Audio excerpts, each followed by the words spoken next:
When we think of the Middle Ages, the image of a knight in shining armor immediately comes to mind. He appears to us as a symbol of the era, its main protagonist and a defender of the faith. However, in reality, encountering such a warrior on the road was an extreme rarity. Knighthood was not merely a profession or a title that could be earned through valor alone. It was an exclusive club of the ultra-wealthy, where entry cost a staggering amount of money. Let's start with the most essential element of knighthood, the horse. Without a horse, a knight turned into a mere heavy infantryman, losing his primary advantage. But an ordinary plow horse wouldn't do. A knight required a destrier, a specially trained stallion capable of carrying the weight of an armored rider. Such a horse had to be able to attack on command, bite and strike enemies with its hooves. The cost of a good destrier in the 13th century could range from 40 to 100 pounds. For comparison, an ordinary peasant horse cost only about 10 to 20 shillings. One war horse cost as much as 50 or even 80 ordinary working horses. But a knight could not own just one animal. On a campaign, he needed a palfrey, riding horse, to avoid exhausting the destrier before the battle began. Pack horses were also necessary to carry tents, food, and spare equipment. Losing a horse in battle was not just a tragedy, but a true financial catastrophe. Often the debts incurred from purchasing new horses bankrupted noble families for generations. In modern terms, purchasing knightly horses is comparable to buying a fleet of racing cars. Horses required the finest grain, specialized care, and the services of professional farriers.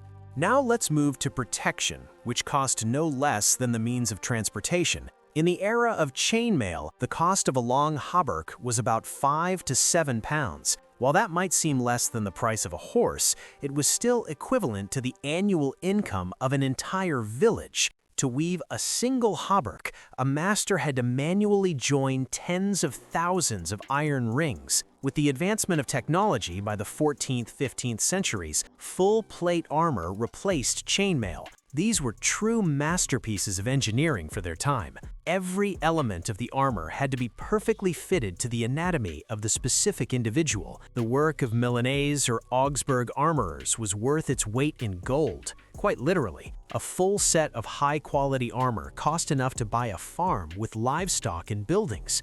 Besides the primary armor, gambesons made of expensive quilted fabric and leather were required. The helmet was a separate expense. A good helmet had to withstand a direct land strike at full gallop. Repairing armor cost a fortune. Steel was a strategic resource, and its quality directly determined survival chances. A poor knight in low-quality armor was an easy target for professional longbowmen, crossbowmen. A knight could not take the field with just a sword. The primary weapon for the initial charge was the heavy cavalry lance. Lances often shattered in the first encounter, so an entire supply was needed. The sword, meanwhile, was a status symbol and was incredibly expensive due to the complexity of tempering the steel. The pommel and hilt were often decorated with precious metals or relics. In addition to the sword, the arsenal included battle axes, maces, and daggers. Each of these tools was designed to penetrate specific types of enemy armor. The total cost of this equipment exceeded anything an ordinary citizen could imagine. To this, one must add the shield, which required regular replacement after every battle. Heraldic painting on the shield and surcoat also required the paid labor of artists. A single knight in the field was not a warrior in the technical or logistical sense. He was accompanied by a retinue known as a knight's lance. This included at least one squire who cared for the horses and cleaned the armor. The squire himself had to have a horse and basic weaponry. The group also included pages, servants for domestic needs, and sometimes a few archers. The knight bore full responsibility for the food and wages of his small army. During wartime, the costs of maintaining a retinue increased exponentially. It was necessary to purchase oats, meat, and wine, and to pay for the services of healers. Medieval logistics were extremely expensive due to poor roads and the dangers of travel. Thus, the knight was an employer for an entire group of people. Where did these massive funds come from? In the Middle Ages, the only source of stable wealth was land. To support one knight, the labor of hundreds of peasants was required. A traditional fief, or manor, had to produce enough surplus for sale. The economy of that time was agricultural and had extremely low surplus value.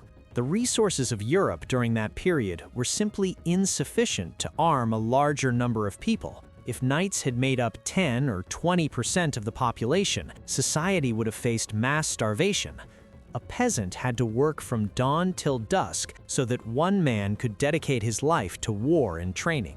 Therefore, knighthood became a natural bottleneck in the social structure. Land was a finite resource, and the number of titles was strictly limited. Even the sons of knights often could not become knights themselves, remaining in the status of squires for years. They simply lacked their own estates to pay the entry fee into the class. Many noble youths served wealthier lords their entire lives without ever undergoing the rite of knighthood. With the advent of the early modern period, the situation began to change rapidly. The emergence of the English longbow and later firearms devalued heavy armor. Armor became thicker and more expensive, yet it could still be pierced by a bullet cast for 2 pennies. It became more cost-effective for kings to hire thousands of disciplined infantrymen than to maintain feudal lords. Knighthood, as a military force, gradually began to fade, transforming into a decorative title and an element of court etiquette.